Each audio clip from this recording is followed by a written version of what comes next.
Vamos a empezar. Buenas tardes a todos y a todas.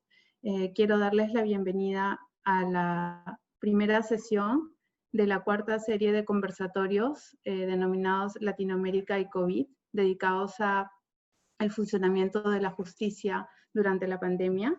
Este cuarto ciclo se titula ¿Cómo volverá a funcionar la justicia? Y se trata de un ciclo de conversaciones que trata de atender a los desafíos que enfrentan los sistemas de justicia de la región en esta nueva etapa de la pandemia, esta etapa en la que los estados empiezan a hablar de planes de apertura en general de la actividad económica, de los servicios públicos, y por lo tanto este ciclo busca explorar cómo se están preparando y cómo van avanzando los sistemas de justicia a la par con esos planes más generales. Este ciclo de conversaciones está organizado e impulsado por un grupo de mujeres expertas e investigadoras en temas de justicia de la región.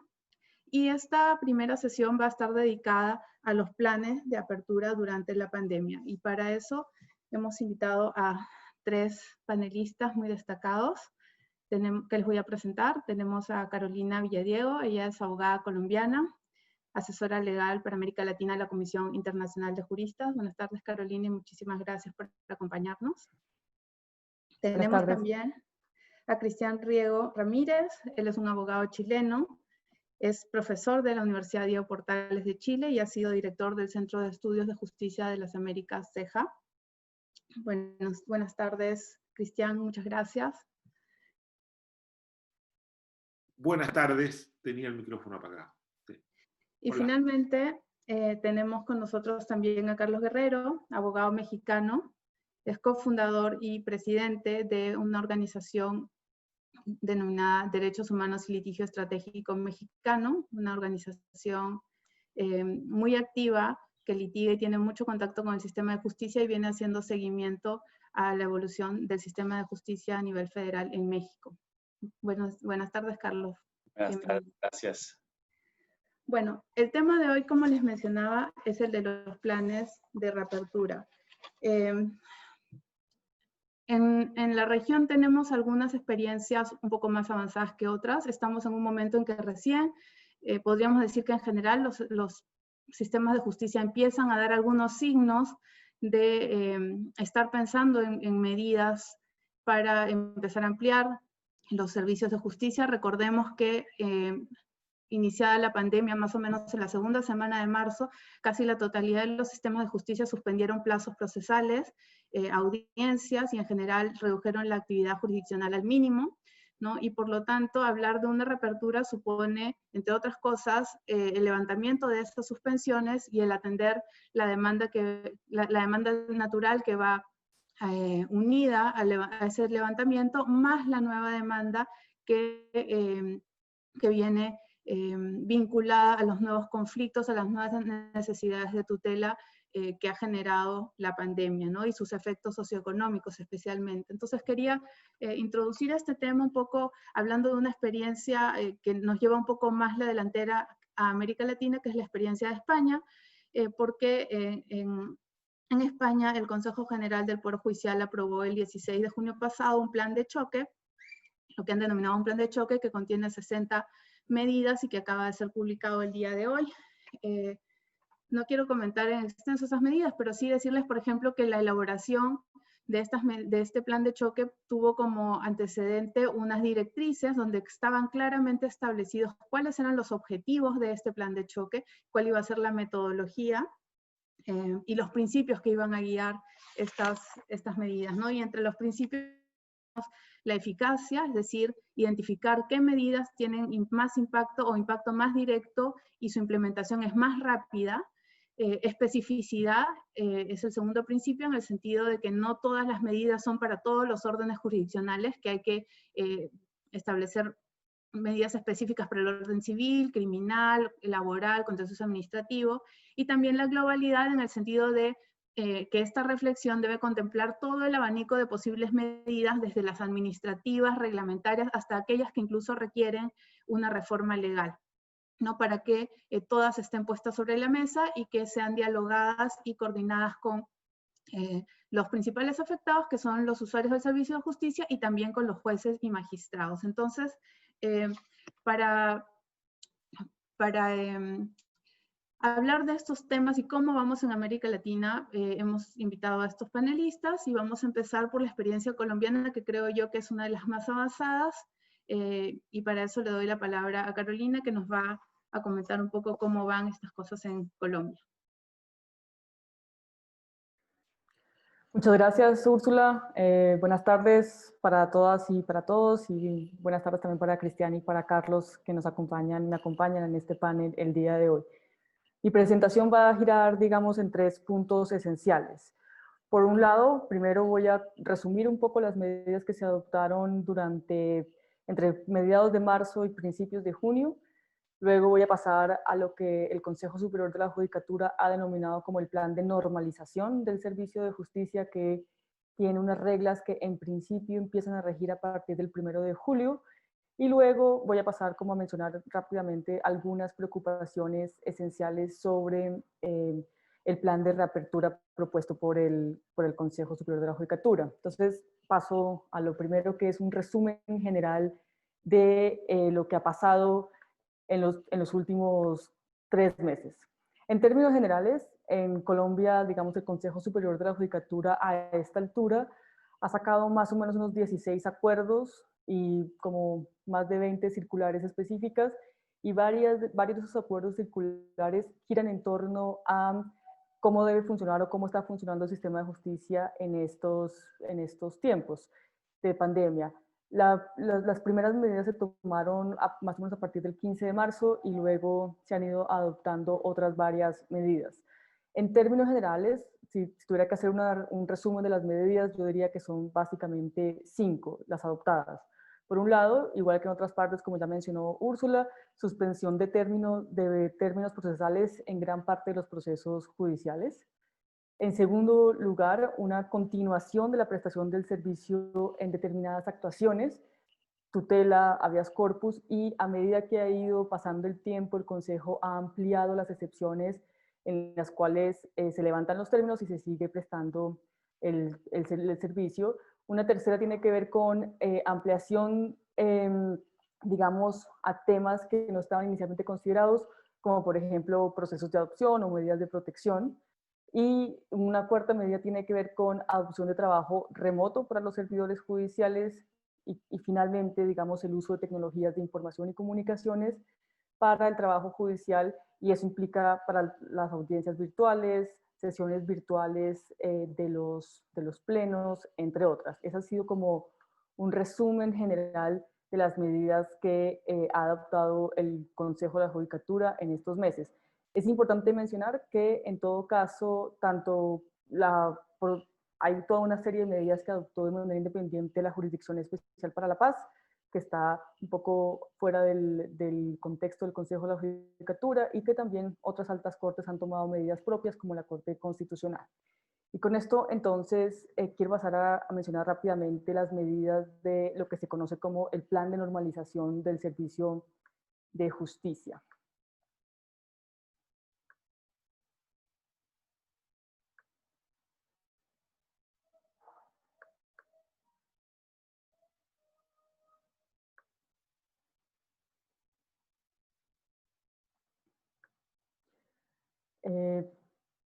Y para eso voy a mencionar de manera general, digamos, algunas medidas que reflejan este plan de normalización. Lo primero que pueden ver en la pantalla, digamos, superior a la izquierda, es que el Consejo de la Judicatura puso rápidamente como una serie en su página web, un micrositio donde están las medidas COVID, y ahí está la lista de todas las circulares, acuerdos y demás, y infografías, videos que ha hecho durante todo este tiempo.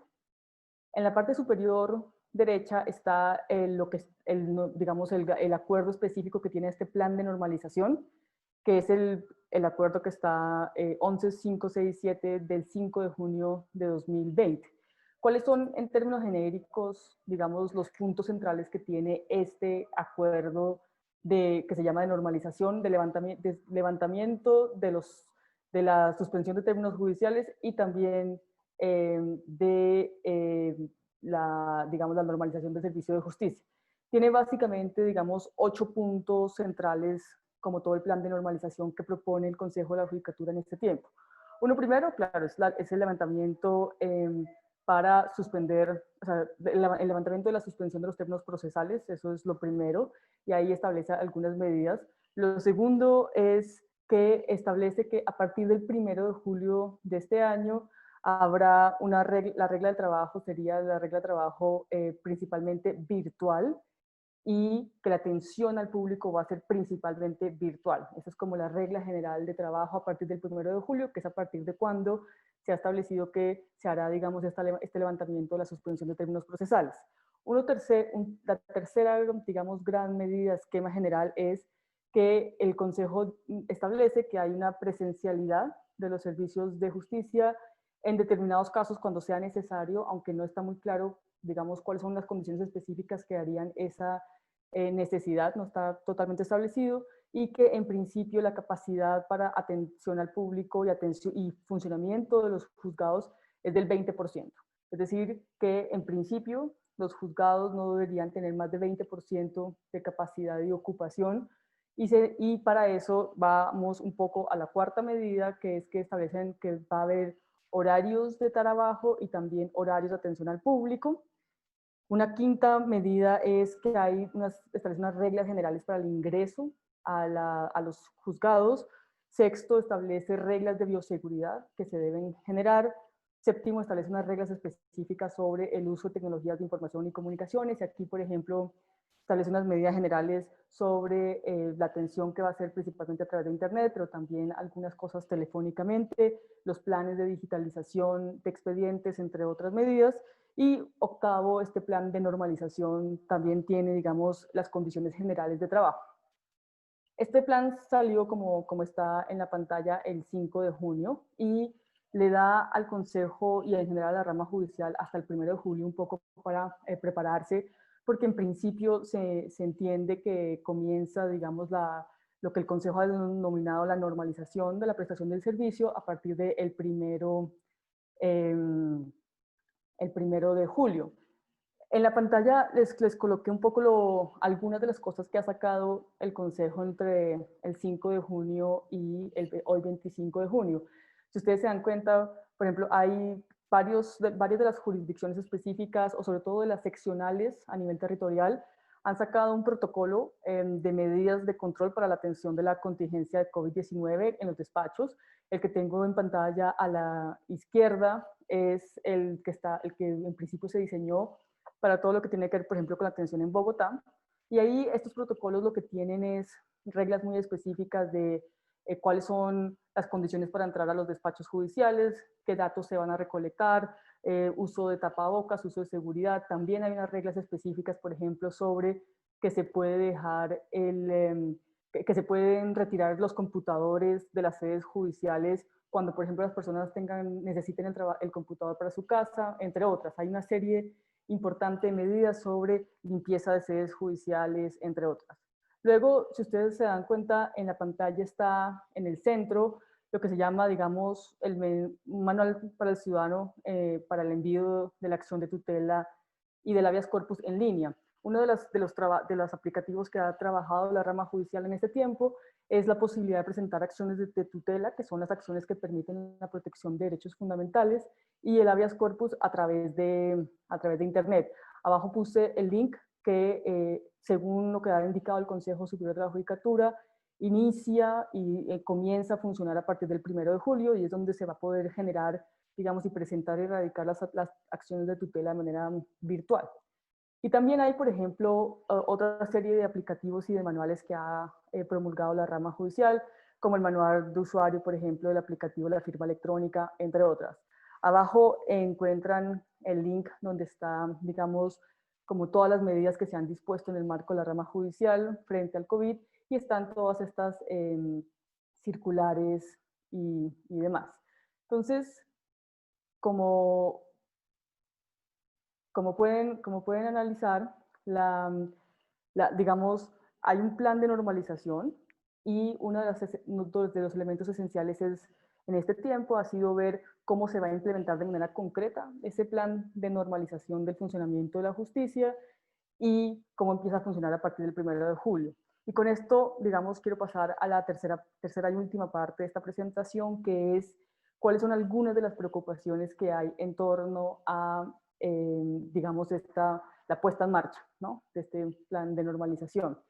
Y quiero referirme principalmente a tres cosas. Lo primero es que hay como, digamos, falta de información específica en torno a cómo va a funcionar específicamente este plan de normalización a partir del 1 de julio, pero sobre todo cómo va a funcionar en cada municipio, ¿no? Las medidas son muy generales, entonces hay poca información concreta sobre qué significa esto de la normalización del servicio de justicia y la diferencia entre normalizar la prestación del servicio y pensar que los juzgados van a estar abiertos, porque esos son, digamos, dos escenarios distintos, y la regla general que ha puesto el Consejo por ahora es que va a haber una atención principalmente virtual, que es la regla general por la que están trabajando en este instante.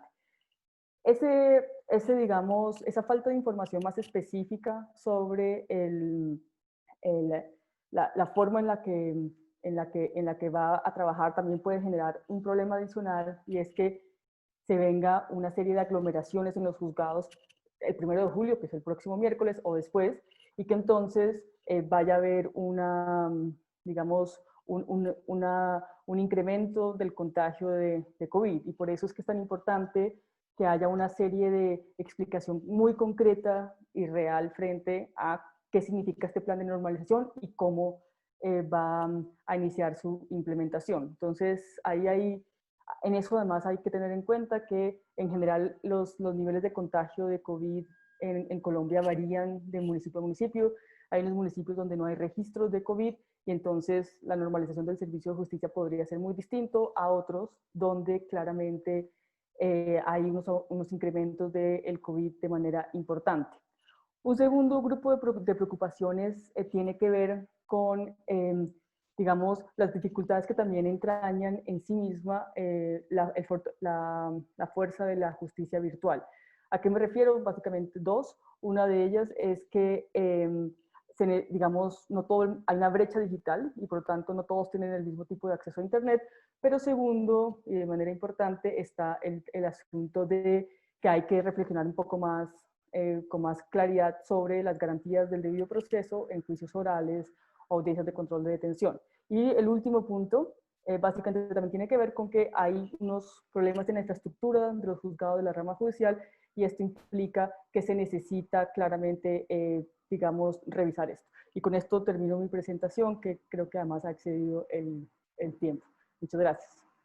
Gracias, Carolina. Has puesto un punto muy importante en la discusión, que es, digamos, no necesariamente la normalización significa la apertura o la reapertura total del servicio de justicia tal como estaba siendo provisto antes de la pandemia, ¿no?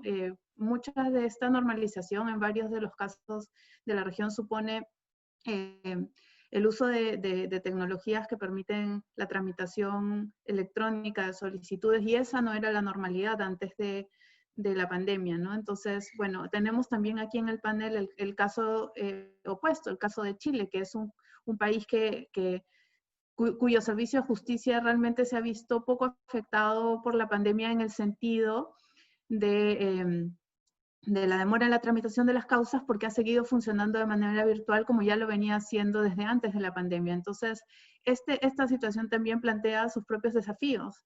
Para conversar sobre esto, pues le damos la bienvenida a Cristian, que nos va a comentar los desafíos del caso chileno.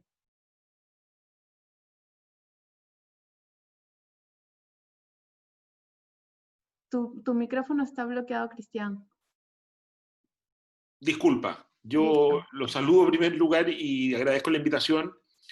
Y bueno, como tú venías diciendo, en el caso de Chile, realmente no ha habido una interrupción, a lo menos formal, del sistema judicial, porque desde hace varios años ya el sistema judicial chileno funciona de manera virtual. No hay otra manera de acceder a los tribunales chilenos que a través de la plataforma del Poder Judicial. en la que se realizan todos los trámites que suponen la presentación de escrito, pedir audiencia para realizar hora para realizar audiencia, presentar querellas, demandas, etcétera, etcétera. Por lo tanto, esto no cambió estrictamente. No sé si puedes poner el PowerPoint que envié, que lo tienen ahí a mano. Bueno, pero mientras tanto sigo, en todo caso, porque estaban allí las normas, digamos, a las que voy haciendo referencia. Lo voy buscando y ahorita lo pongo. Sí, sí. Perfecto. Aquí en la primera lámina, ¿cierto?, aparecen las reglas fundamentales que han regido en este periodo de emergencia. Y la primera, como ustedes van a ver ahí arriba, es la ley que estableció el sistema de tramitación digital, que, como digo, existía con anterioridad y por lo tanto en eso no ha cambiado en nada. Esa. La segunda ley fue una ley que dictó el Parlamento ahora en marzo, precisamente para autorizar a los tribunales a suspender algunas audiencias, distinguiendo entre audiencia urgente y no urgente, pero dejando bastante entregado a los propios tribunales la decisión de cuáles eran unas y otras. También en esta ley se suspendieron los términos probatorios, porque en Chile hay solo un procedimiento, que es el procedimiento civil, que no se ha reformado, todos los otros procedimientos funcionan por audiencia, y en el procedimiento civil entonces sigue existiendo el término probatorio, el plazo probatorio. Y estos plazos son los que se suspendieron, porque esos plazos suponen que hay que llevar a los testigos al tribunal. Y entonces no se podía hacer, digamos, en el contexto de las restricciones impuestas por el Estado, y por lo tanto se suspendían hasta el término del periodo de emergencia.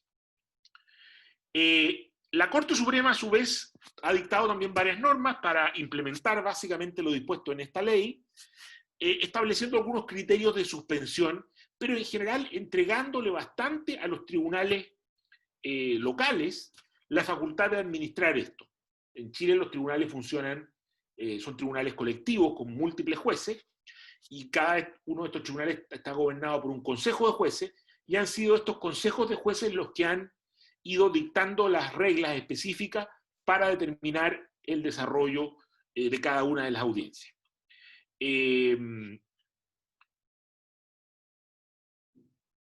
Luego, bueno, ya con alguna anterioridad la Corte Suprema había dictado otra regla que estableció, que autorizó a los jueces a mudarse a sus casas y comenzar a realizar su trabajo por la vía virtual. En realidad, ellos lo venían haciendo por el sistema, pero podían, digamos, abandonar el espacio de los tribunales y hacerlo desde sus casas. En eso consistió esta regulación. Pasemos a la siguiente. Bueno, en esta diapositiva lo que queremos mostrar es un poco cuáles han sido los hechos más importantes. Y bueno, el primero es que el día 20 de marzo, o sea, muy temprano, cuando empezó el proceso de cierre de todas las actividades, la Asociación Nacional de Magistrados llamó a todos los jueces a retirarse, digamos, y haciendo, digamos, basándose en esta norma de la Corte Suprema que autorizó el teletrabajo, llamó a todos los jueces a abandonar los tribunales y a realizar el trabajo desde sus respectivos domicilios. Lo primero que reaccionaron frente a, digamos, en este marco normativo fueron los tribunales penales, que establecieron mediante acuerdos de sus consejos un modo para funcionar con las audiencias de control de detención, que son las más urgentes porque son en las que hay personas privadas de libertad. Y en el caso de Santiago, todos los tribunales de Santiago se pusieron de acuerdo y, digamos, establecieron una metodología de funcionamiento que empezó a operar inmediatamente. No obstante, los defensores y fiscales se opusieron a la metodología que habían, digamos, determinado los jueces penales, básicamente porque los jueces penales plantearon que las audiencias se debían hacer con el imputado desde el cuartel policial. Los jueces en su casa, digamos, y los fiscales y defensores también en su casa. Los defensores lo que decían era, mire, esto no ofrece garantías porque el defensor difícilmente va a poder cuestionar el desenvolvimiento del trabajo policial, por ejemplo, si ha sido golpeado o detenido ilegalmente, estando a disposición de la policía, digamos, en el cuartel policial. Esto fue litigado, llegó a la Corte de Apelaciones, fue a la Corte Suprema, y finalmente la Corte Suprema dijo, tienen razón los defensores, la verdad es que no solo los defensores se opusieron, pero los defensores, y estas audiencias se van a tener que hacer con los imputados en el centro de justicia, en el lugar donde la policía los lleva para agruparlos, para que sean distribuidos a la sala. Bueno, en ese lugar se instalaron unos locutorios desde donde los imputados pueden participar en las audiencias virtuales. A poco andar, a muy poco andar, los tribunales laborales, los de familia y las cortes superiores, o sea, las cortes de apelaciones y las cortes supremas, también a través de sus gobiernos propios, establecieron metodologías para la implementación de sus propias audiencias.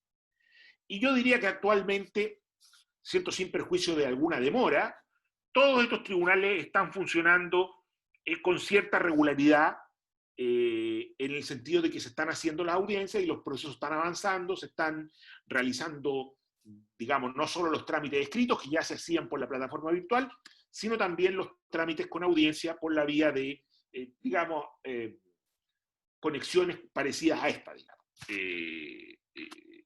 ¿cierto?, de carácter virtual. Y en ese sentido el sistema diríamos que está regularizado sin perjuicio de algunos atrasos que son producto de lo que costó partir y algunas, digamos, que se han evitado en algunos casos especialmente complejos se han ido postergando. En el caso de la justicia civil, la verdad es que está más retrasado porque existe esa norma de suspensión de plazo de los términos probatorios que ha hecho que, bueno, muchos juicios al llegar a esa etapa se suspendan y en algunos casos que los jueces también hagan un uso excesivo de esa norma y tiendan a suspender más allá incluso de lo que está permitido en la propia ley. La gran, por último, digamos, y pasemos a la siguiente diapositiva, que es la última. Pasemos a la siguiente. El gran debate en realidad ha sido el debate sobre los juicios orales penales. Porque desde, yo diría probablemente el segundo mes de vigencia de este sistema, se planteó la cuestión de qué pasa con los juicios orales, donde ya la virtualidad no es tan clara porque tienen que comparecer no solo los abogados, digamos, y los jueces que discuten, sino las pruebas, y fundamentalmente los testigos, los peritos, policías que deben, digamos, concurrir al tribunal, y ahí entonces se puede producir un efecto de contagio, poner en peligro la salud de todas estas personas. Y entonces se planteó la cuestión de cómo realizar esta audiencia, porque además llegó, pasado un cierto momento, digamos, empezaron a acumularse, empezó a haber presión, en muchos casos se trata de personas que están privadas de libertad a la espera de su juicio, y entonces se generó un debate importante. Algunos jueces empezaron a programar juicios orales, y en general los defensores, estoy por supuesto generalizando, impugnaron estas programaciones a través de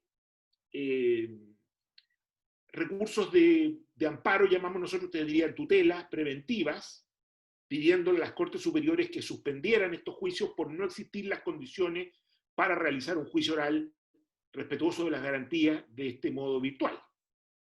Sin embargo, estas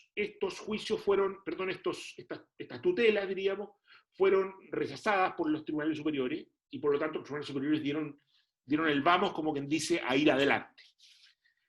No obstante, los jueces en muchas regiones, en muchos lugares del país, más bien actuaron con cierta timidez y trataron de intentar llegar a acuerdo con los defensores, con los fiscales, para buscar una metodología en que no estuviese impugnado, digamos, completamente el modo de hacer el juicio oral desde el principio.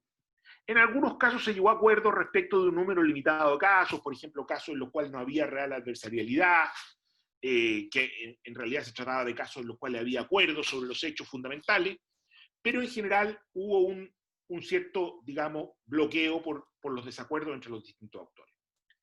Sin embargo, crecientemente se han venido desarrollando juicios orales virtuales a lo largo del país, Y yo diría que los hitos más importantes han sido que algunos jueces han tendido o han hecho uso de una facultad novedosa, que es la de declarar su propia nulidad, en casos en los cuales durante el juicio se han presentado dificultades importantes para el desarrollo de las tareas que en el juicio digamos, han sido importantes. Entonces los jueces han declarado la nulidad del juicio y han vuelto atrás, digamos, en algunos casos, para la realización de un nuevo juicio o a la espera de que se restablezca la posibilidad de la realización de un juicio. Y creo que fue ayer mismo en que hubo ya un recurso de nulidad en relación con un juicio que concluyó hace poco, uno de los primeros juicios que concluyó. La parte recurrió de nulidad y la Corte Suprema, en un fallo que es bien importante, dijo que, mire, el solo hecho de que este juicio se haya realizado de modo virtual no lo anula. De hecho, lo validó. Pero al mismo tiempo dijo, lo cual no obsta a que si existen vulneraciones concretas de garantía, o sea, la falta de presencialidad, el uso de las herramientas virtuales en sí mismo no es causal de nulidad. Ahora, sí cabe examinar si en el uso de estas herramientas virtuales se producen circunstancias que efectivamente impidan a las partes ejercer su derecho. Por ejemplo, voy a poner uno o dos ejemplos. Entre las cuestiones que han sido más conflictivas de resolver ha sido la cuestión de la comunicación entre el abogado y su defensor. Perdón, y su defendido. O sea, la ley establece que el imputado con su abogado pueden conversar durante el juicio y probablemente tomar definiciones estratégicas, y que esas conversaciones deben ser privadas. Bueno, para esto ha habido algunas dificultades porque, ¿cierto?, de qué manera conversa el abogado y el cliente por fuera de la audiencia principal. Por ejemplo, hace unos días hubo un juicio que fue declarado nulo por los propios jueces porque se descubrió que en la sala donde estaba el imputado había un oficial del servicio penitenciario escuchando las conversaciones y se consideró que esto era atentatorio contra esta privacidad. Y así por delante. Otra dificultad, por ejemplo, ha sido la posibilidad real de confrontar a los testigos y de estar seguro que los testigos no están siendo sujetos a algún tipo de presión o inducción, ¿cierto?, por parte de una persona que no aparece en la imagen. Muchas veces los defensores plantean que esto les impide realmente poder cumplir con la facultad que ellos tienen de confrontar a los testigos tal como lo indica la ley. Bueno, yo diría que básicamente este ha sido el debate. Es un debate que es cada vez más álgido, de los juicios orales, pero yo diría que cada día también nos acercamos más a la normalidad en términos de el desarrollo de más y más juicios orales a lo largo del país. Muchas gracias, Cristian.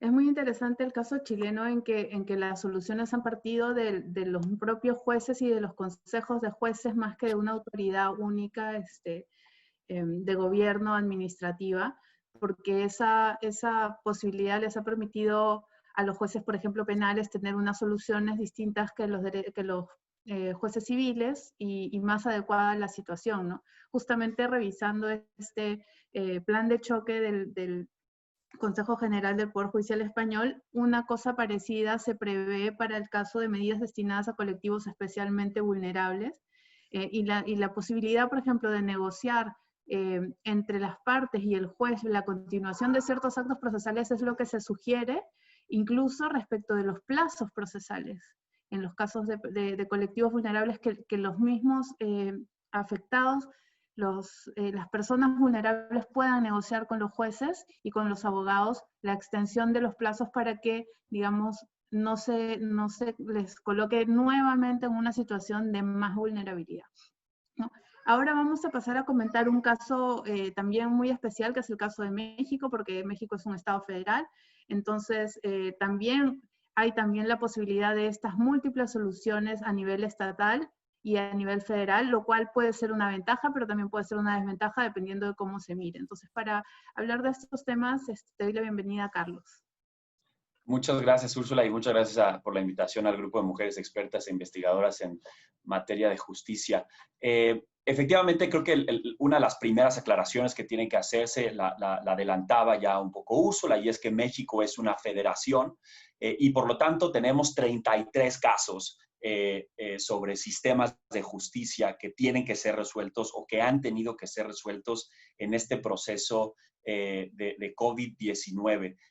Me voy a referir en particular a la regulación en materia federal, en buena medida porque también es la regulación que en algunos casos y en algunos estados de la República se replican por los poderes judiciales y siempre se ve quizá al Poder Judicial de la Federación como el ejemplo a seguir. Sin embargo, me gustaría aprovechar, hacer un paréntesis para platicarles sobre cómo están más o menos los poderes estatales. Solamente el Poder Judicial de la Federación y 14 estados de la República de 32 han reactivado hasta este momento, o tan siquiera hasta el 17 de junio, han reactivado actividades. Hay un estudio relevante de Transparencia Mexicana y de nuestras amigas de TOJIL, una organización civil en México, que han hecho un informe sobre el proceso de los estados hacia la reactivación de la Administración de Justicia. Y tenemos, por ejemplo, que el estado de Coahuila, un estado al norte de la República, tiene los mejores estándares en este momento para la reactivación. Y del otro lado, un estado que se llama Morelos, que es gobernado por un exfutbolista, es el que peor ha funcionado en temas de administración de justicia, no tiene ningún estándar cumplido. La segunda aclaración es que dentro del tema del Poder Judicial de la Federación hay 3 organismos a quienes tenemos que mirar. El primero de ellos es el Consejo de la Judicatura Federal, que como tal es el órgano administrador de todos los tribunales en México a nivel federal o con competencias federales, con excepción de los otros 2 que nos interesa también focalizar, de la Suprema Corte de Justicia de la Nación, por una parte, y del Tribunal Electoral del Poder Judicial de la Federación. Estos 2 organismos que se rigen por sus propios acuerdos han publicado en estas últimas semanas y en estos últimos meses, en conjunto 5 acuerdos para regularizar la actividad jurisdiccional, particularmente en el tema de la Suprema Corte relacionado con acciones de inconstitucionalidad y controversias constitucionales que son de la única facultad de la propia Suprema Corte. Los demás están administrados por el Consejo de la Judicatura Federal y de ahí que sea importante hablar de estos porque es quizá lo más cercano al justiciable, lo más cercano a la persona que quiere y pide justicia y lo más cercano a los defensores de derechos humanos, haciendo, por supuesto, la aclaración a nivel federal, ¿no? La tercera aclaración creo que también es muy importante platicarles y es que ahora cuando escucho las experiencias entre Colombia y Chile, probablemente México tenga mucho de algunas y algunos deseos, por ejemplo, del caso chileno. Hace poco tiempo el presidente de la Suprema Corte anunció ampliamente el inicio de una era digital a partir de los acuerdos publicados por él o comandados por él. En realidad no es una nueva era digital de la Suprema Corte ni del Consejo de la Judicatura Federal. Desde 2013 existe una regulación muy importante a partir de una ley, de un remedio constitucional muy importante que se llama el amparo en México. Desde el 2013 ha existido regulación a nivel de ley. En el 2015 existieron una serie de acuerdos generales que regularon temas relacionados con la digitalización de la justicia. El problema es que pues llegó el 2020 y llegó el COVID y hasta ese momento nos ocupamos de implementar ese tipo de acuerdos generales. Hasta hace un par de años, quizá un año, la justicia digital ha empezado a avanzar, pero sobre todo ha empezado a socializarse.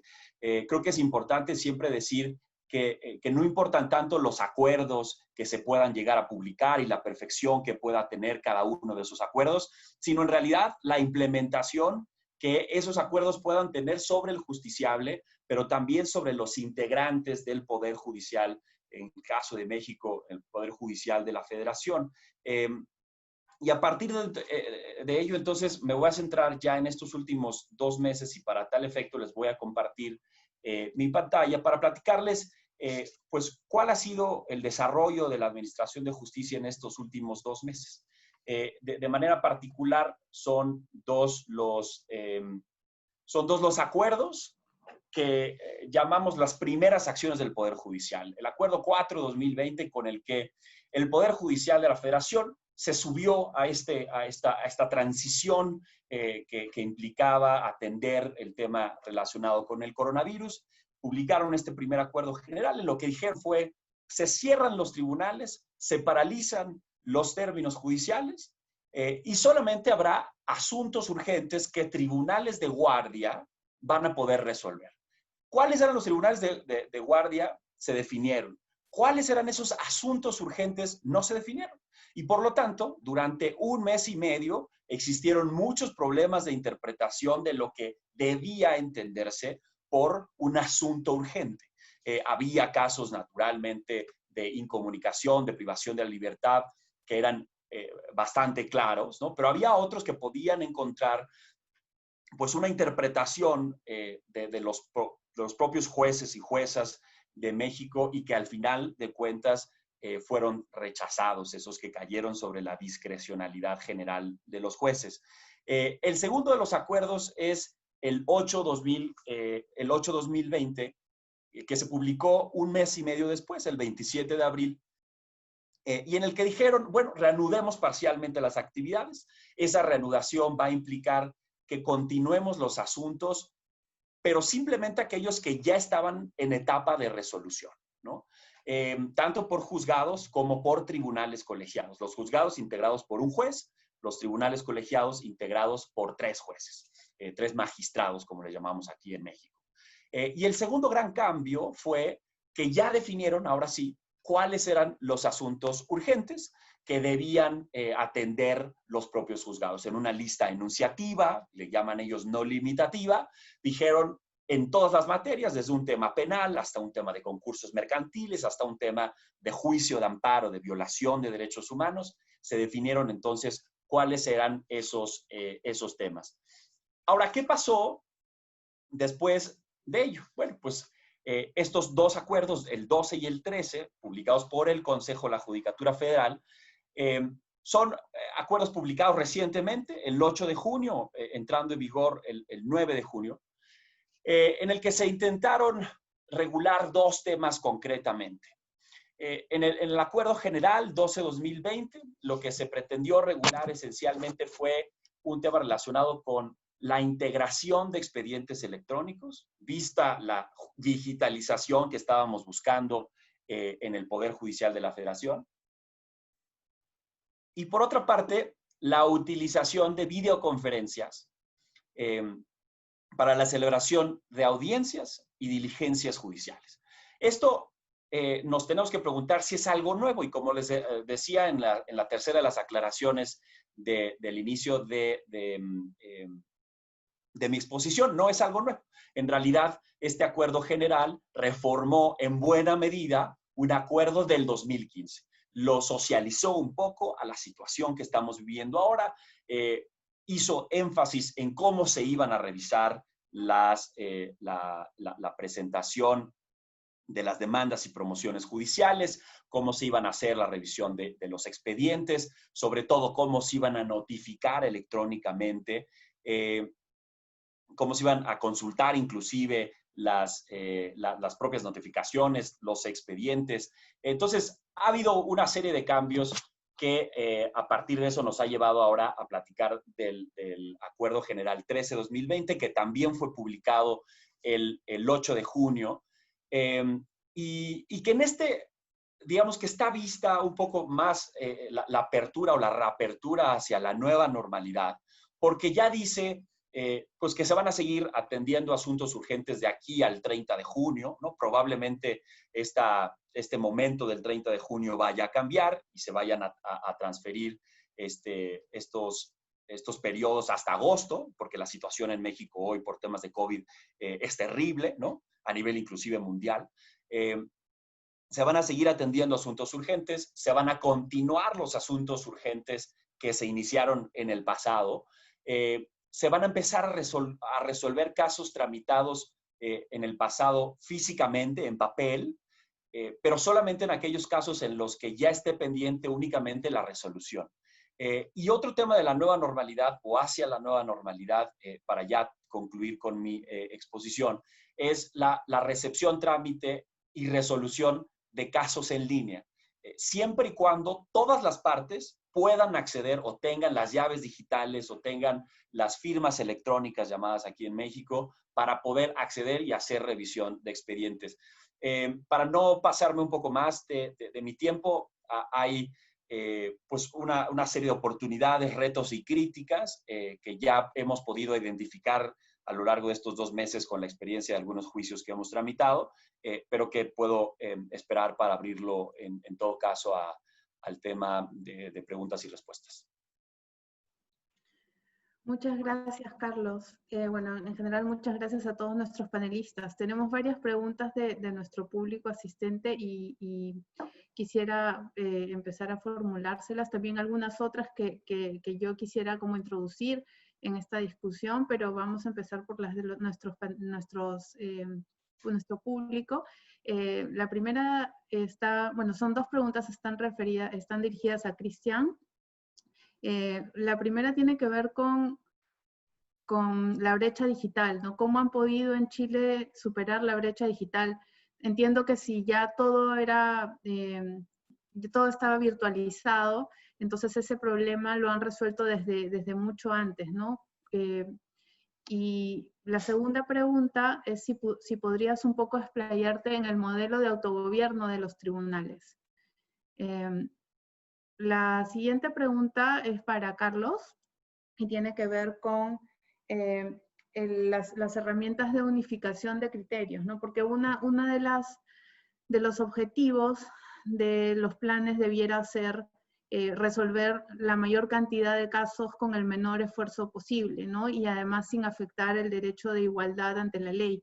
Entonces, ha habido una discusión muy grande sobre cómo lograr esto, y uno de los mecanismos ha sido, pues tratemos de identificar cuáles son los principales conflictos que vamos a tener que resolver derivados de la pandemia y sus consecuencias socioeconómicas, por ejemplo, y unifiquemos los criterios para que todos los jueces resuelvan de la misma forma, o también, digamos, concentremos los casos parecidos en órganos especializados, transitorios o temporales para atender esta situación. Entonces, la pregunta va un poco a México y qué herramientas existen, por ejemplo, en México para poder unificar estos criterios. Y la tercera pregunta va hacia Carolina, y tiene que ver con la atención de grupos vulnerables, ¿no? Y la especialización en estas medidas que se tienen que adoptar, porque, digamos, otro de los aspectos que se han discutido es si simplemente levantamos plazos y que todo siga y luego vemos cómo lo vamos arreglando, o si establecemos o identificamos ciertos tipos de conflictos en el orden, por ejemplo, de quiebras, sucesorio, arrendamientos, que podemos prever que van a aumentar, ¿no? Y que están vinculados con sectores o grupos que están en una situación especial de vulnerabilidad. Entonces, uno de los grandes temas aquí es si esas medidas también deben, de alguna manera, que su implementación sea opcional para estas víctimas, que sean estas víctimas o los grupos vulnerables quienes decidan, por ejemplo, si utilizan la vía virtual o no, en la medida en que no les agrega una barrera adicional a la que ya tenían antes de la pandemia. Entonces, un poco me gustaría escuchar tus ideas respecto de eso. Entonces, les doy una nueva ronda de la palabra, empezando por Cristian. Gracias. Gracias. Bueno, claro, como tú dices, lo de la brecha digital no tiene que ver con la situación actual, sino que tiene que ver con el sistema de tramitación electrónico que ya existía y que venía funcionando. Yo lo único que puedo decir es que yo trabajo en las clínicas jurídicas, litigo, y soy el director de las clínicas de la escuela donde yo trabajo, y litigo en casos de personas que en general no tienen recursos, digamos, personas pobres o marginales. Y yo diría que no hemos encontrado una dificultad allí. La gente cuenta con medios para comunicarse. Por ejemplo, nosotros ahora en la pandemia hacemos actividades como entrevistar no solo a las partes, sino testigos, y lo hacemos a través de medios digitales, incluso de personas muy pobres, todas las cuales cuentan con un teléfono celular al menos, y hemos podido continuar trabajando de esa manera. Así que me parece a mí que la brecha digital en general no ha sido un obstáculo, y yo creo que no habría que inhibirse en eso para continuar en el avance, porque son tales las oportunidades que abre que pensar que pudiera cerrar alguna no me parece un buen razonamiento, dado que en el sistema tradicional por lo demás existen muchas dificultades de acceso, como el transporte, por ejemplo. Respecto de lo segundo, del sistema de gobierno, bueno, la verdad es que ese sistema ha sido puesto en tela de juicio en esta hipótesis. Como yo decía, todos los tribunales, no todos, los civiles que son los más atrasados, no, pero todo el resto de los tribunales están organizados en tribunales colectivos que tienen cada uno un gobierno, que es un comité de jueces elegido por sus propios pares, que normalmente son un número más pequeño. Por ejemplo, el tribunal puede tener 10, 12 jueces y el comité tiene 5. Y estos eligen un presidente, y este presidente, en conjunto con el administrador, un administrador profesional, que no es un juez ni un abogado, realizan toda la gestión del tribunal. Ellos son los que en principio han tomado las decisiones específicas para implementar, digamos, las audiencias digitales. Sin embargo, como yo contaba, esto no ha sido tan fácil, porque en el caso de Santiago, en el cual además esto es más complejo, porque lo que hay es que, como los tribunales de Santiago tienen un solo edificio, todos los comités de jueces, digamos, actúan de manera uniforme, y hay una especie de gran conjunto de jueces que de hecho opera. Bueno, ellos tomaron unas decisiones, y estas decisiones fueron desafiadas por los defensores y los fiscales. Y los defensores y fiscales llevaron esto a la Corte de Apelaciones, que conoció como órgano superior de la reclamación contra lo decidido por los comités de jueces, revirtió esa decisión, y eso fue a su vez apelado por los jueces ante la Corte Suprema, y la Corte Suprema mantuvo la decisión de la Corte de Apelaciones en contra de los jueces. O sea, es un sistema en que los jueces se autogobiernan, pero en que sus decisiones pueden ser revisadas por los tribunales superiores, y de hecho en este caso lo fueron. Muchas gracias, Carlos. Gracias, con gusto. Pues es una pregunta muy importante, sobre todo por el debate que ha generado el tema de concentración, unificación de criterios. Creo que en México, bueno, particularmente contestando a la pregunta, no ha habido algún tema o alguna directriz hacia la unificación de criterios. Existe desde el 2017 una facultad del Poder Judicial de la Federación para concentrar juicios, particularmente juicios de amparo, en los que algún tribunal en específico, digamos, que tenga todos o reciba todos los expedientes de criterios similares, de planteamientos similares, y que lo resuelva en una misma sentencia o bajo criterios similares, como decías, para hacer mucho más eficiente la justicia. El problema es que la concentración también se ha visto como un elemento que permitiría hasta cierto punto restringir el acceso a la justicia por parte de las personas. La concentración se ha visto últimamente como una forma de control más allá de una forma de unificación de criterios o para hacer más eficiente la justicia. En juicios de amparo, por ejemplo, en estos últimos 2 meses, en donde se han concedido suspensiones o medidas cautelares, como suele llamársele a nivel regional, en contra del gobierno federal, por ejemplo, del presidente López Obrador, la concentración, por lo tanto, en ese tipo de casos en donde están siendo condenados o en donde están siendo obligados a hacer ciertas cosas que han omitido hacer, pudiera ser hasta cierto punto peligroso. Ello no quiere decir que ha habido muchos jueces valientes que han generado sentencias y resoluciones muy exitosas, particularmente en poblaciones y grupos vulnerables, sobre lo cual ahora Carolina profundizará un poco más en el caso colombiano. En el caso mexicano, han existido casos exitosos en temas relacionados con población migrante y sujeta de protección internacional, trabajadores, por ejemplo, del sector salud, médicos, doctores, enfermeras, enfermeros. Y ha habido otra serie de casos también paradigmáticos que en buena medida, por el buen ejemplo, definen hacia otros juzgados, pero no es ni siquiera la regla ni la directriz hacia donde el Consejo de la Judicatura hasta ahora esté pretendiendo avanzar. Es bien interesante porque, digamos, la función del precedente no necesariamente es, digamos, obligar, pero también existen precedentes persuasivos y hay una experiencia muy interesante en Perú, que es la de los plenos jurisdiccionales, que está regulada en el Código Procesal Civil, pero que yo creo que podría replicarse en cualquier país que no tenga esa regulación, que es simplemente los jueces se autoconvocan, los jueces de una especialidad, por ejemplo, todos los jueces civiles se autoconvocan en una asamblea, proponen temas para discutir en esa asamblea, esos temas se establecen en una agenda, 5 temas, por ejemplo, la excepción de transacción, ¿funciona solo con transacción judicial o también con transacción extrajudicial, ¿no? Entonces, se reúnen, discuten, plantean las 2 o 3 soluciones posibles al problema y votan por ellas. Y por lo tanto, y ese documento tiene una tesis mayoritaria, que es la más votada, y una tesis intermedia o minoritaria, que igual se formula, y que los jueces, cuando se les presenta el problema, ya saben por qué camino argumentativo transitar.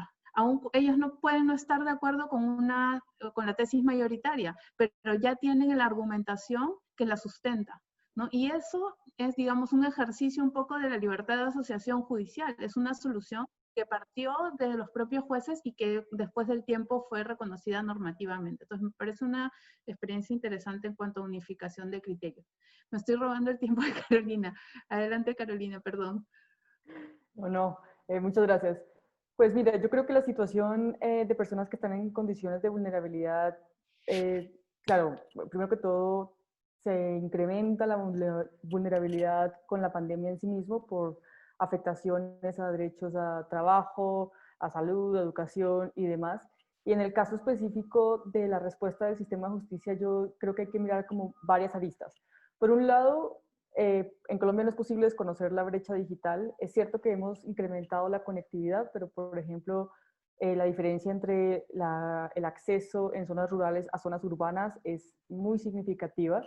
Pero además de eso está que incluso en zonas urbanas donde hay conectividad, hay un porcentaje de la población que no tiene acceso porque el servicio es caro. En muchos lugares realmente el servicio de internet es mucho más caro que el agua, la luz y el gas juntos en el mes. Entonces, digamos que esto genera, cuando genera una mayor vulnerabilidad, pero además cuando la prestación del servicio, sobre todo a través de internet, tenemos digamos, una ampliación en la desigualdad, ¿no? Que hay que resolver. Pero además de eso, está el asunto de, digamos, el desconocimiento en el manejo de las herramientas tecnológicas, que también afecta de manera más significativa a unas poblaciones que a otras, dependiendo del acceso mismo que haya tenido. Entonces, mientras que, por ejemplo, en la rama judicial se han dispuesto varios mecanismos de capacitación para los funcionarios y empleados, pues la pregunta un poco que mucha gente se hace es ¿quién está capacitando a la población? A la población que tiene que ir a entrar al aplicativo que mostré, por ejemplo, que va a lanzar el Consejo de la Judicatura para presentar tutelas. ¿Cómo se hace eso? Y ahí yo creo que se aumenta un poco también las brechas.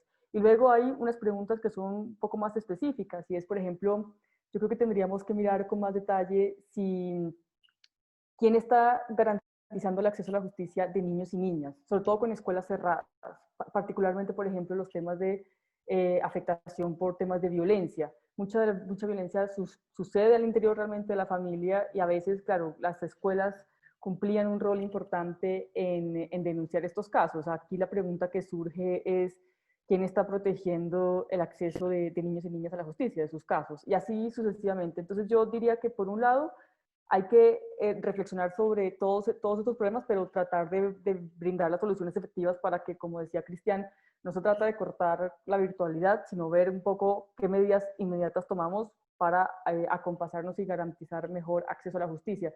Segundo, yo creo que hay que reflexionar sobre que hay ciertos servicios que probablemente la presencialidad son muy importantes. Es posible que algunas actividades que están más asociadas con violencia probablemente se necesita mucha presencialidad para que haya denuncia efectiva. Y tercero, creo que en todo caso, digamos, es necesario reflexionar sobre los efectos. El Poder Judicial tiene que ser una perspectiva de cuál es el incremento de la demanda, porque claramente es posible que los asuntos laborales o de educación vayan a incrementar con el tema de la pandemia y la justicia tiene que resolver, no puede ser solo reactiva. Entonces, en esas líneas yo diría que es importante como fortalecer el foco sobre la mirada de personas que están en situación de vulnerabilidad. Gracias, Carolina. Y bueno, para terminar, quisiera lanzarles un poco un tema para que ustedes puedan reaccionar, pues si lo consideran así, que es el tema de los mecanismos alternativos de resolución de conflictos, ¿no? Que digamos en otras conversaciones ha surgido, bueno, entonces potenciemos los mecanismos alternativos, potenciemos la conciliación, la mediación y así, digamos, descargamos un poco a los tribunales de una alta litigiosidad. No, pero digamos, decirlo así es muy fácil, pero quienes hemos litigamos en la práctica sabemos que muchas veces un conflicto ya está casi condenado a ser litigado, porque ya cuando uno llega a los tribunales, pues ya ha agotado, digamos, cualquier posibilidad de acuerdo. Entonces, ¿cómo creen ustedes que se podría potenciar estos mecanismos alternativos? Quizás digamos, acercando o otorgándole esas facultades a instancias gubernativas o instancias comunitarias más cercanas a los ciudadanos, las comisarías, los jueces de paz, las escuelas, los centros comunitarios, ¿no? Actores que no estaban necesariamente antes realizando estas labores, pero que podrían, o los notarios, por ejemplo, ¿no? Pero que podrían tener algún impacto en reducir un poco esta ola de alta litigiosidad que va a sobrevenir, ¿no? A ver qué piensan. En el mismo orden seguimos. A ver, primero yo cuestionaría la noción de la alta litigiosidad. Ahora yo trabajo en otra cosa, pero yo trabajé mucho en América Latina y debo decir que los tribunales latinoamericanos no están saturados por casos. Lo que tienen es enormes problemas de gestión. Y en general, más bien diría yo que la litigiosidad en América Latina es muy baja para los enormes recursos que desde los últimos 20 o 30 años los estados latinoamericanos han destinado a los sistemas judiciales. Al revés, los tribunales en algunas materias, especialmente no penales, digamos, incluso también penales, el problema es que son tribunales que tienen muy baja demanda en relación con la litigiosidad existente en la sociedad y tienen muy malos sistemas de gestión de esa baja demanda que reciben. Entonces yo primero pondría en cuestión esa afirmación. La segunda es respecto de los medios alternativos. Bueno, yo creo, como escuché por ahí alguna vez un profesor norteamericano, que los medios alternativos prosperan en el contexto de un sistema de justicia que funciona. O sea, cuando hay un sistema de justicia civil o familiar que funciona, que da respuesta, los medios alternativos prosperan, porque yo tengo la posibilidad de un medio alternativo con el respaldo de que mis derechos van a ser protegidos en un sistema adversarial si es que el sistema alternativo. Cuando el sistema adversarial, o llamemos formal, no funciona, los medios alternativos tampoco funcionan. Primero porque no hay ningún incentivo a llegar a acuerdo si la alternativa es nada. O también porque los acuerdos a los que se llega, si el sistema formal no funciona, no pueden ser ejecutados. Sobre esto hay bastante experiencia, hay datos. En consecuencia, yo diría que la conexión, nunca la alternatividad puede ser pensada como un reemplazo del no funcionamiento de los sistemas, sino que es complementaria. Y yo creo que, y en esto probablemente lo que pueda decir va a ser muy contraintuitivo, es que los que tienen que hacerse cargo de la administración de los sistemas alternativos son los sistemas de justicia. No es aceptable que los sistemas de justicia digan, mire, el problema de la acceso a la justicia no es mi problema, que es lo que han tendido a hacer, y que muchas veces les hemos tolerado que hagan sistemáticamente. Y entonces vemos quién más puede hacerlo, si en los municipios. No. El tema de la justicia, ¿de quién es si no? Sino de estos preciosos palacios con funcionarios bastante bien pagados, de los cuales está lleno América Latina, ¿cierto? Y que debieran hacerse cargo a lo menos de esta problemática. En todo el mundo desarrollado es así. Si uno va a Estados Unidos, si uno va a Alemania, si uno va a Francia, es en los palacios de justicia, financiados por el pueblo, donde el pueblo puede ir a resolver sus conflictos. Por la vía, digamos, formal, o por la vía de la mediación, del arbitraje, de la conciliación.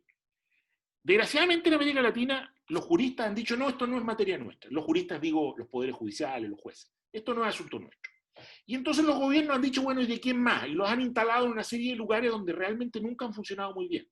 En los gobiernos, en los municipios, en las ONG, porque hay problemas enormes de ejecución, problemas de gestión, problemas de financiamiento, de continuidad institucional. Yo creo que es indispensable, y bueno, podríamos hablar después de experiencias al respecto, digamos que esto sea asumido por los sistemas judiciales sin perjuicio del apoyo que puedan tener de otras instancias, porque si no, entonces los sistemas judiciales, como que dice, ¿para qué sirven? Si no sirven para resolver los conflictos de la población. Gracias, Cristian. Carlos. Gracias. Yo creo que me sumo un poco a la opinión de Cristian, hablando un poco de la experiencia de México. Me parece que podríamos antes distinguir entre los medios alternativos de solución de controversias privadas y aquellas que hagan referencia a cualquier tema público, ¿no? Yo fomentaría un poco más el tema sobre los medios alternativos de controversias en temas privados, ¿no? Particularmente hacia el arbitraje, que resuelve muchos temas, pero hasta en ciertos grupos, en ciertos extractos, ¿no? En temas empresariales, en temas de negocio y temas mercantiles. La parte de violación, por ejemplo, de derechos humanos, los temas relacionados con temas estrictamente públicos, sinceramente creo que no apostaría mucho hacia los medios de solución de controversias en ese sentido, porque aún la judicatura, aún los juicios y aún toda esta parafernalia que hemos creado de grandes sistemas y poderes judiciales, aún ello no han logrado que las autoridades puedan cumplir con las resoluciones. En algunos casos en los que hemos estado siguiendo de cerca, en temas de población migrante, por ejemplo, las autoridades administrativas no han tenido ninguna especie de compromiso para dar cumplimiento a las órdenes judiciales, han tenido que ser apercibidas de multa hasta de cárcel, y aún así no les interesa mucho. Los jueces claramente están siendo en algunos casos reservados. Hay otros jueces valientes que están haciendo cumplir sus propias determinaciones, pero entonces un poco lo que pienso a partir de esto es, si aún en la judicatura no hemos logrado que las resoluciones se cumplan, ¿no? En el caso de México estamos viendo cómo el juicio de amparo está desintegrándose un poco, la funcionalidad que tenía y los objetivos que tenían se están desmoronando un poco por la falta de voluntad de las propias autoridades administrativas y las autoridades legislativas. Quizá nada más para complementar mi primera intervención, que no me dio tiempo, decir que las oportunidades a partir de esto es precisamente una mayor comunicación entre el juzgador y el justiciable, ¿no? Ha habido mucha limitación para que el justiciable pueda acudir a hablar con los jueces, con los magistrados, en un sistema como el nuestro, en el que es un sistema escrito. La parte verbal y la parte oral es muy importante. En segundo lugar, creo que hay una oportunidad muy importante del Poder Judicial para hacer comprometerse a la administración pública a cumplir con esta nueva digitalización de la justicia. y no solamente a partir de un tema de cumplimiento de resoluciones, sino de un tema bastante sencillo como es la notificación de las autoridades, ¿no? Las autoridades no tienen idea de cómo se ejerce el tema de firmas electrónicas, presentan escritos y recursos como quieren, mandan escaneados por correo electrónico. Y claro, hoy atienden mucho a la situación de emergencia, pero la situación increíble es que, como les platicaba al inicio, desde 2013 estemos trabajando en el Estado mexicano para digitalizar un poco más la justicia y que haya llegado 2020 y nos haya tomado con los dedos en la puerta, ¿no? Para contestar una última pregunta que hacía ahora en el Q&A, Cruz Silva, los estándares a los que hacía referencia están relacionados con reactivación de plazos judiciales para cualquier tipo de caso, presentación de demandas y solicitudes en línea, juicios en línea como tal, audiencias en línea, pero también que las audiencias sean públicas y la regulación sobre temas de firmas digitales, ¿no? Con eso concluiría esta parte. Gracias, Carlos. Carolina. Yo creo que solo agregaría que es importante en cualquier mecanismo que pretenda estimular los mecanismos alternos a los procesos judiciales. Yo creo que es clave tratar de que fortalezcamos el cumplimiento de los acuerdos en los temas en los que se puede además acordar. Porque cuando uno ve algunos datos, lo que ve es que básicamente, por ejemplo, en temas de alimentos, la persona vuelve 1, 2, 3, 4, 5, 6 veces a hacer conciliaciones sobre fijación de cuotas alimentarias. Entonces, es una reflexión un poco más profunda sobre la efectividad de, en general, las medidas de justicia general, independientemente de si esas medidas son brindadas por un juez cuando adjudica un caso o conciliadores. Entonces, creo que sumaría sobre eso solamente. Muchas gracias. Bueno, para cerrar, quiero aprovechar que tenemos a Cristian acá para hacerle la última pregunta, porque no es tan fácil tenerlo así. Y entonces quiero preguntarte, Cristian, ¿tú qué piensas respecto de si estos planes de reapertura tienen que estar alineados un poco con los planes de reactivación económica de los países, ¿no? En el sentido de que los jueces tienen que plantearse seriamente tomemos medidas para agilizar aquellos asuntos que podrían incidir negativamente en la reactivación económica del país. O sea, ¿cuál es el rol de la justicia en la reactivación económica? Sí, yo no creo que sea algo tan especial, creo que, pero claro, el problema es que muchas veces no se ha tenido así en vista y en consecuencia en ese sentido sería como algo nuevo, pero que en realidad no debiera ser nuevo. Efectivamente, yo creo que los jueces tienen que estar muy atentos a las necesidades de la población, porque, digamos, ese es el sentido de su trabajo. Entonces debieran, por ejemplo, poner mucho énfasis en la rapidez de las soluciones, especialmente cuando se trata de personas, por ejemplo, de las cuales estas soluciones estén vinculadas con su trabajo, con su supervivencia, con las pensiones alimenticias. Entonces, claro, yo diría, pero eso debiera haber sido siempre así.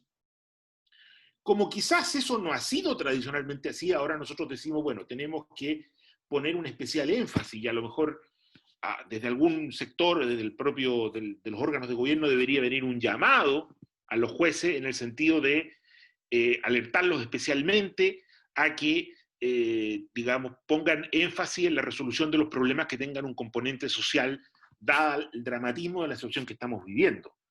Sin duda. Pero como digo, yo creo que esa debiera ser la misión de los jueces de manera permanente.